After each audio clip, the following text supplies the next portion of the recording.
Hello again. This is Zach with Cold Full Control, team you haven't heard of yet.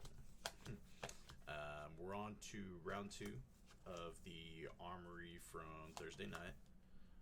This time, it looks like they changed up the characters on stream. So it'll be me, I'm Zach, and I'm against Chase here. And let's get down into it. I believe it is going to be Kano against Dromai. I am on Dromai yet again.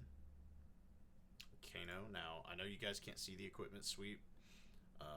It's basic Dromai equipment sweep. You know, Crown of Dominion with that gold, Wave of Reality, Flamescale Furnace, and Snapdragons. And then the Kano sweep is also the same. I believe he has Ragamuffin's Hat, Tunic, Storm Shriders, and the Metacarpus nodes. So we'll go ahead and start here. I believe I won the dice roll, and so I'll be going first.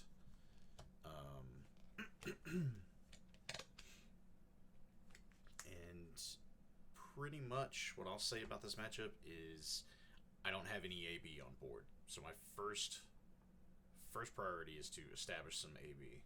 So I'm going to end up doing Rake the Embers because I drew into a turn 1, and I will create 2.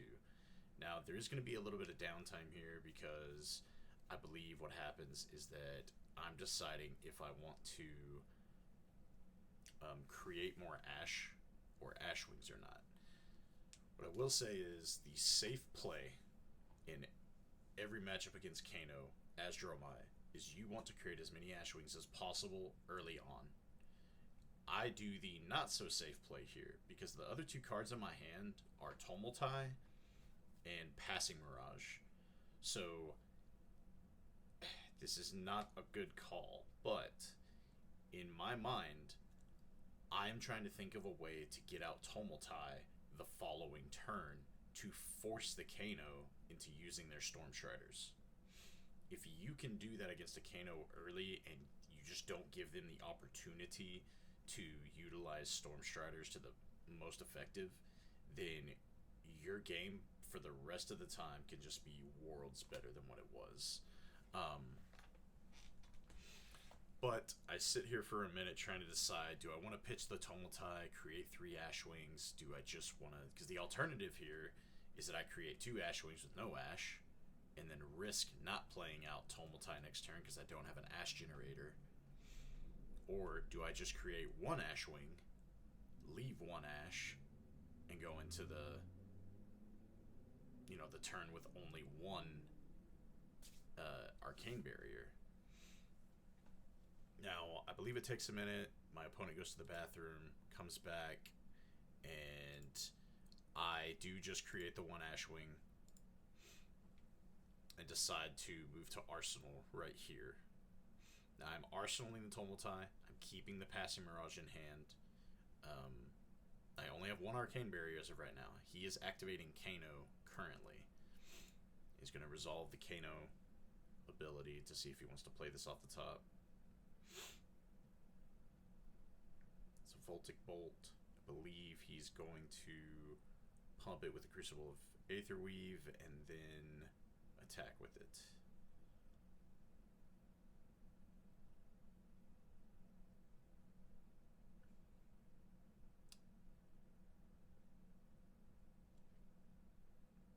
Yep.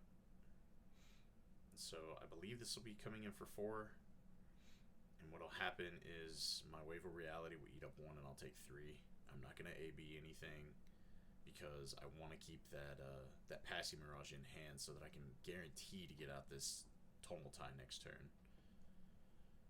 There's a lot of risk involved with doing this, right? Like, I'm going to have to eat damage. It's his turn now. I only have AB1, so I'm going to eat damage this turn. It's just a matter of how much damage is he going to deal to me. Because this is a risky gameplay. This is not a safe gameplay. And I'm essentially doing it at this Armory to see how well it does or does not work out.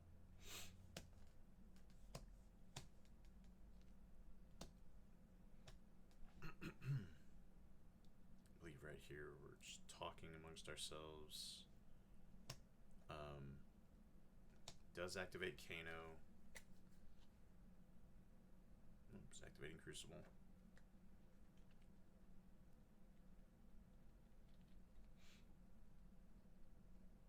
So he's coming in for 4 on this one. I just let the 1 eat it up and I take 3.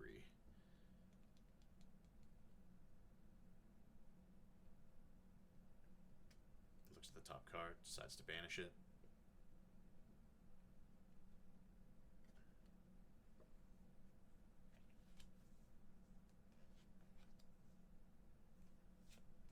Activates Kano again.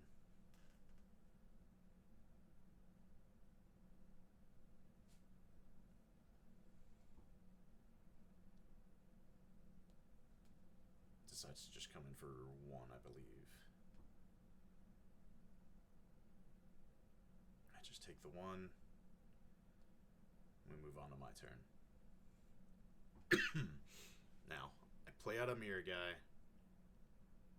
And this is, again, this is probably overkill. And it's going to line me up for a devastating attack if he has it. I activate Flame Scale Furnace here to give me 2 floating. He still has no responses.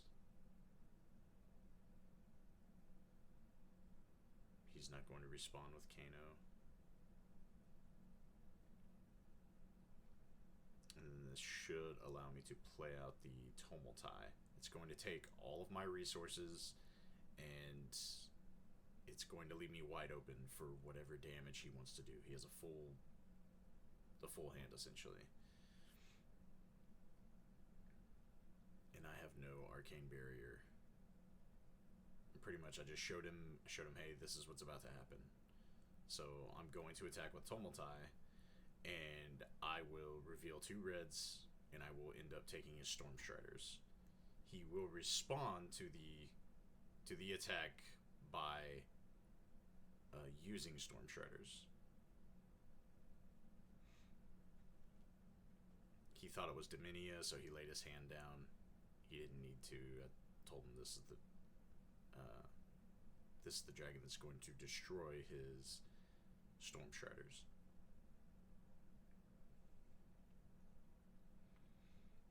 So he decides that yes, he does want to respond, and he's essentially, what I'm doing is I'm putting the Kano in a situation where now they have to use Storm Striders and come up with the best case scenario for what they have. Now, you'll see in a minute that his best case scenario is actually not that bad, because he drew into an Aether Wildfire on turn 0 and was able to arsenal it, or turn 1 able to arsenal it.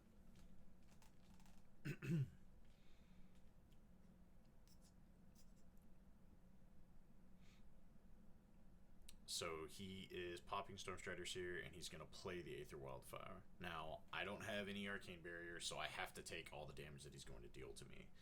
He's going to pump it in this scenario as well.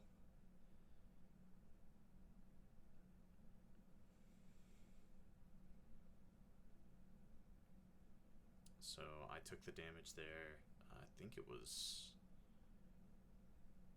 I want to say it was 4 or 5 damage. He should have something that pops up and shows it.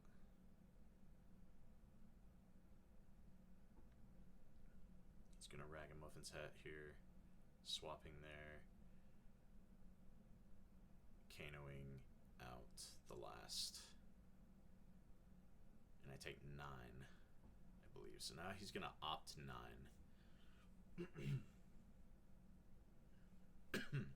So essentially the Aether Wildfire boosted the second card here, Aether Spindle I think is what it is, and however much damage this does, it gets to opt that many cards. So my Kano opponent is going to go through 9 cards and decide how he wants to opt into all of them.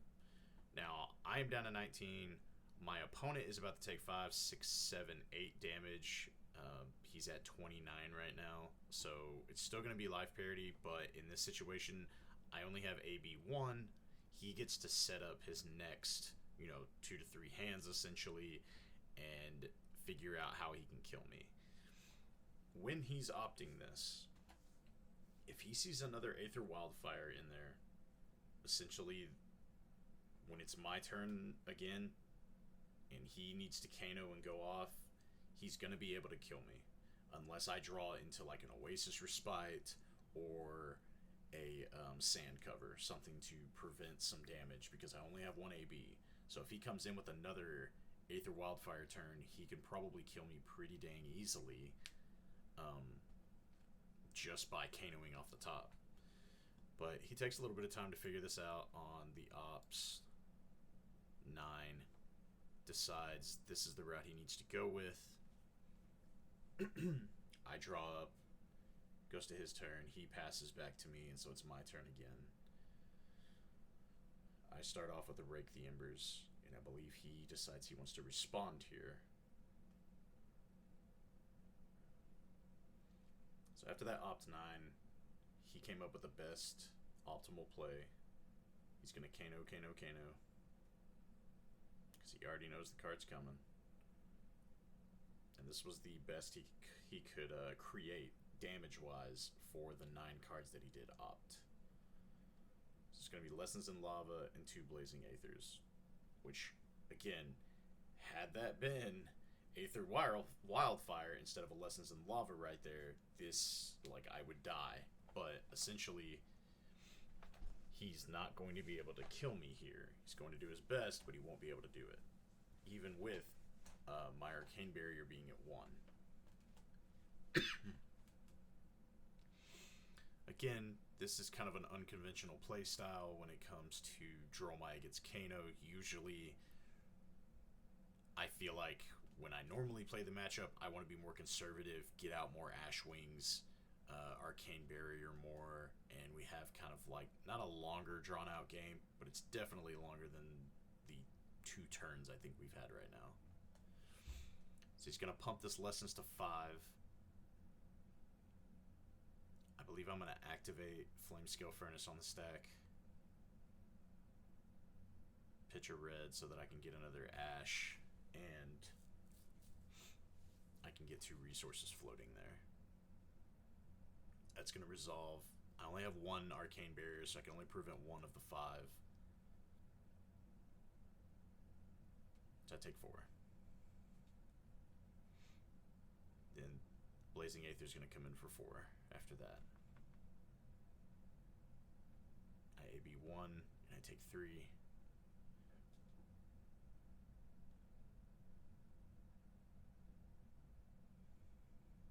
I believe this comes in for 7. Yeah. So I just took 7. Then it resolves. They Rake the Embers. And then again, I do the reveal. I take his Tunic this time. We didn't even get to give him a 3rd turn, but 5, 6, 7, 8, 9, 10, 11 damage coming through. He has to take it all. And I still believe I have a Passing Mirage in hand right now. I don't Arsenal this. I keep it in hand because it's an AB3. Let it go to him. He passes it back to me. And now it's essentially the kill turn. How is he going to kill me? And I start with a Snatch. I have Snapdragons.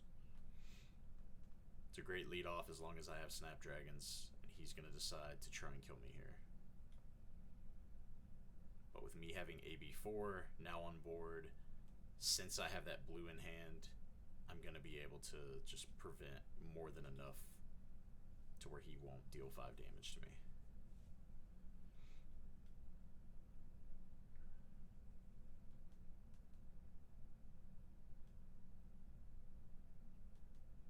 He only has 3, 4, 5 damage showing.